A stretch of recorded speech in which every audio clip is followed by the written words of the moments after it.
The nation's been focused on Staten Island, Ferguson, and Cleveland in the last few weeks as citizens and law enforcement assess how they have and how they should deal with one another.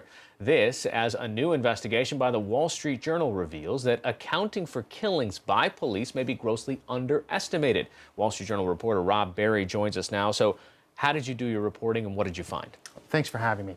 What we did was we asked about 105 departments to give us the number of people who had been killed over a 5 or 6 year period. And we compared those numbers to what had been reported to the FBI.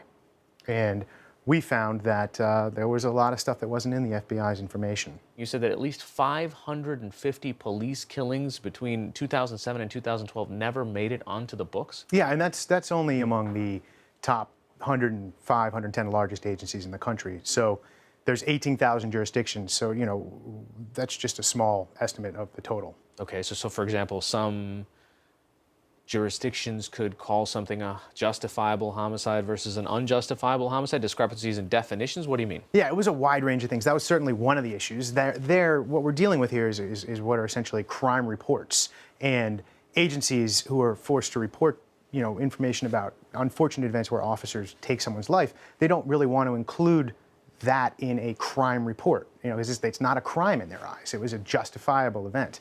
So there was some concern by some agencies about that issue. There's also a lot of other issues involved. You had technical issues. So you had departments which, at least they told us, they thought that these things were being reported. They thought they were participating in this program. But then when they went in, they looked into it. When we said to them, hey, here's the numbers that you reported, they said, maybe there would be 1, but they told us 10. They look into it and they say, oh, well, it turns out we hadn't been keying it in correctly. So that was another issue.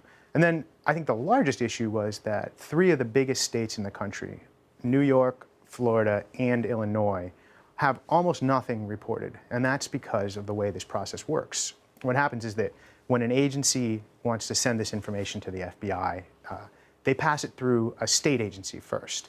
And in all 3 of those states' cases, there are issues, varying issues, with the way that the states then turn around and pass it up to the FBI, such that there's no information about justifiable homicides from any of those states. What you're also saying here is that not everybody has to report. It's voluntary, exactly. And when you're dealing with 18,000 law enforcement agencies across the country, a lot of them small. A lot of these agencies only have, 5, 10 officers at them. These events are very rare. Reporting them is just not built into their process in many cases. So we've got differing definitions. We've got 18,000 jurisdictions. It's all voluntary. And I'm assuming some of these departments are pretty sensitive about this information in the first place. Yeah, of course. I mean, each of these things are inflammatory or potentially inflammatory events. So there were concerns. A lot of departments asked me when we went to them and said, will you provide us with the number of incidents you had? Quite a few departments answered first saying why. Yes, we'll give it to you, but just tell us why you want this. There's a lot of concern about it being used for comparisons.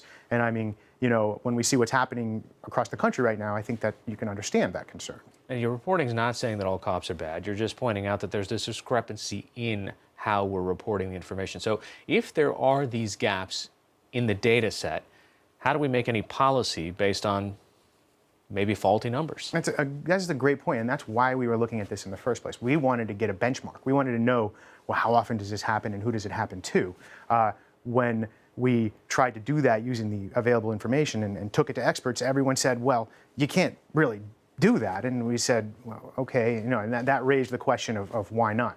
In terms of solutions as to what we would do from here, it's a complicated problem, and we've discussed most of the reasons why. Some of the people involved in this are working now towards coming up with incentives, financial incentives from the federal government, or some sort of mandatory process that would require these things to be reported. But from what I've been able to tell at this point, there's nothing concrete on the way.